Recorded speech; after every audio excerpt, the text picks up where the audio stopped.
अस्सलाम वालेकुम नाज़रीन, आइए हम आपको दिखाते हैं फैसलाबाद मवेशी मंडी में एक ऐसा बकरा जिसका वज़न है 5 मन और कीमत भी है 5 लाख। ऐसा निराला बकरा क्या खाता है और कितनी उम्र है, आइए जानते हैं बकरे के मालिक से।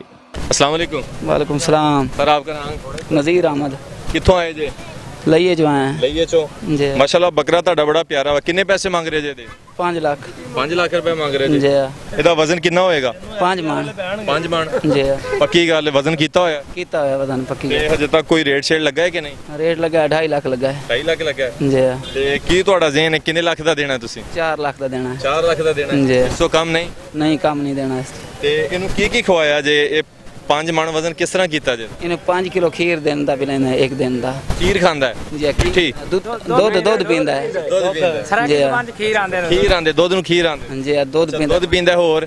और जामी शीरी पींदा है। ਜਾਮੇ ਸ਼ੀਰੀ ਵੀ ਪੀਂਦਾ जी। ਅੱਛਾ, ਹੋਰ ਕੀ ਖਿਲਾਉਂਦੇ? चने भी खांदा है। ਚਨੇ ਵੀ ਖਾਂਦਾ ਹੈ जी। ਤੇ ਹਰੇ ਬੱਠੇ ਨਹੀਂ ਖਵਾਉਂਦੇ ਇਹਨੂੰ? दूध फसा ਇਹਦੀ ਉਮਰ ਕਿੰਨੀ ਹੈਗੀ? इनकी उम्र 15 महीने। 15 ਮਹੀਨੇ। ਇਹ जी। ਦੋਂਦਾ ਹੈਗਾ ਜੇ? चौगा वा। ਚੋਗਾ ਹੋ ਗਿਆ ਹੈ। जी। ਅੱਛਾ ਜੀ, ਇਹ ਚੋਗਾ ਹੈ। जी। ਅੱਛਾ ਜੀ, ਇਹ ਚੋਗਾ ਹੈਗਾ ਵਾ। ਤੇ ਕਿੰਨੇ ਸਾਲਾਂ ਤੋਂ ਤੁਹਾਡੇ ਕੋਲ ਆ? ਕਿੰਨੀ ਮਿਹਨਤ ਕਰਕੇ ਪਾਲਿਆ? ये 1 साल तो साढ़े कोल पहले बच्चा लिया है, हुन 1 साल पूरा इन रखे। ਇਹਦੇ ਤੇ ਮਿਹਨਤ ਕੀਤੀ है जी। जी। नाजरीन, तो आपने माशाल्लाह बकरा देखा है। 5 लाख रुपए जो है वो इसका तलब किया जा रहा है और कहते हैं कि 4 लाख रुपए में जो है इसे हम फ़रोख्त कर देंगे। ये फैसलाबाद की मवेशी मंडी जो है उसमें ये बकरा जो है इस वक्त मौजूद है। मालिक साहब जो है वो भी हमारे साथ मौजूद है। आप देख सकते हैं कि माशाल्लाह बकरा जो है वो कद काट और जिसामत के लिहाज से हर तरीक़ा कार से जो है बहुत ही अच्छा और ख़ूबसूरत बकरा है।